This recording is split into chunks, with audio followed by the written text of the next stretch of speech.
Arab world, then Madrid, now Athens. Thousands of Greeks have gathered in Athens for their largest protest so far. Protesters call the government thieves, angry that jobs have been lost and wages have been cut. I think the revolution coming, it's the revolution in the ideas or the thinking for Greek people. If they invade your economic life, they invade your economic dignity. The people have to rise up and fight for their rights.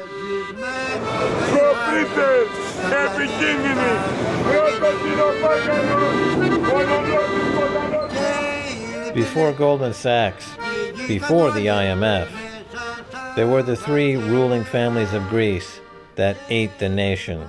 Our double occupation, first by Troika, and secondly, by our own country, who has occupied Greece in favor of foreign powers. June 29, 2011. The Greek parliament passed the harsh austerity measures demanded by the Troika. 340 billion euros in debt. The country could only secure the next instalment of a 110 billion euro loan with its passing of the plan. The Greek people would be willing to make any type of sacrifice to save their country. I'm sure they would. But they don't see a light at the end of the tunnel. This is a death spiral. You don't need to be an expert nor have a degree in economics. You just need common sense to see that this is not working. This plan is not working. Riots on the streets of Athens again. Governments across the world are now very worried that Greece may default on its huge debt. In fact, the plan was going exactly as planned. There's tear gas everywhere. The ruling elite plunders a nation with help of big loans from Western banks. These loans are transferred to the IMF, who occupies the nation in the name of aid. Sounds like revolution out there, huh? Yes, it's the acrid smell of revolution. It's happening right here. The Troika, the IMF, the EU, the ECB are trying to steal this country. And the people are saying, wait a minute, we don't want to have our stuff stolen. So the ultimate goal seems to be kicking the IMF out. For most people, yes, but don't forget that the mainstream media here in Greece are saying, oh my goodness, if the IMF didn't come to our rescue, we would be bankrupt, and bankruptcy is a bad thing. This is what they've been saying to all the people. Default is never an option in today's financialized so-called capitalism. The assets must always be stripped for pennies on the dollar. But this wasn't always the case. In 1934, we declared bankruptcy as a Greek state in 1934. And in 1939, Greece was under the rule of the dictator Ioannis Metaxas. And he, Metaxas, sent to the borrowers, French and Belgian banks, that we don't have money to repay the loans, because if we pay you, would deprive our nation from its basic needs. And so we have the duty first to protect our people, not the borrowers, so today, the lenders. So today Greece has loans outstanding that have been imposed on them under very dubious circumstances. Mm-hmm. And according historically, the answer to that has been to default. Exactly, default. And the bankers took the Greece to the International Court of Justice. In what year? In 1939. And how did they do? And this is the decision. What was the decision? The decision was in favor of Greece, and it says that Greece has the duty and the right and the duty first to cover the needs of its own people rather to pay their debts. So they vindicate the Greece not to pay even one drachma to them.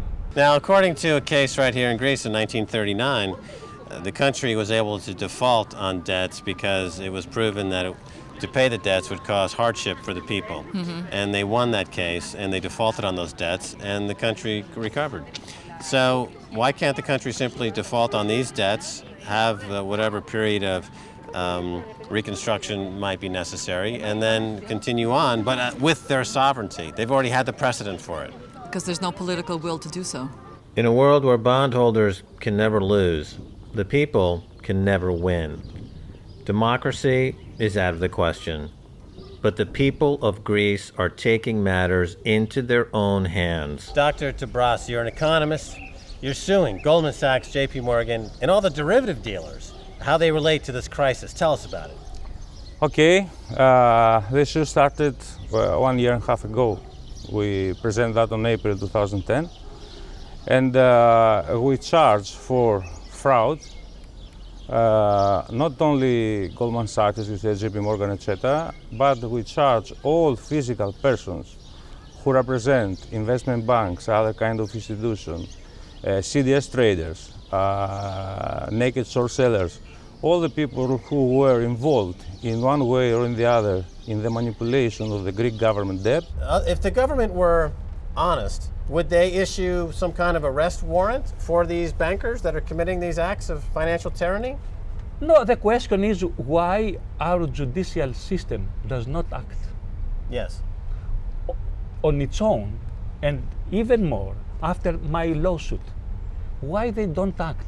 They are passively see the troika, the conquerors, the occupiers to come forwards, come and left Greece without doing anything.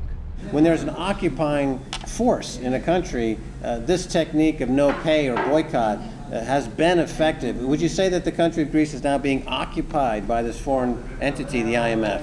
The non-pay movement reflects the resistance to this regime that has been established, and not only to the resistance, let's say, to the strict economical consequences of the regime, but the resistance of the attack against our dignity as humans. What is the future of the Greek economy, according to your estimates?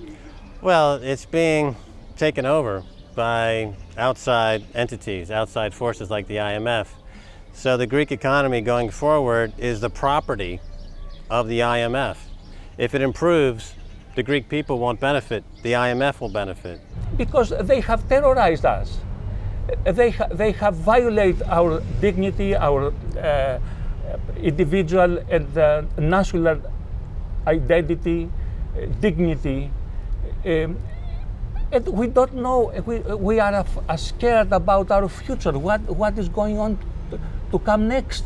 Just about, we tried to get in through this way last night, but it was like being reborn through a glass womb into a post-revolutionary Athens. This is what happened last night. There has to be a regime change. It's just that they don't trust any other politician. This is why I think that the only solution that the Greek people have is to follow the Icelandic example, which is put together a people's party and run in the election. Put citizens in parliament. This is going to make a major difference.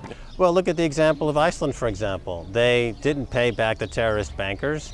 The economy had 1 or 2 years of collapse, basically, and now it's growing. The Icelandic economy is growing, and it's doing quite well. Same thing for Greece. Don't pay the debt.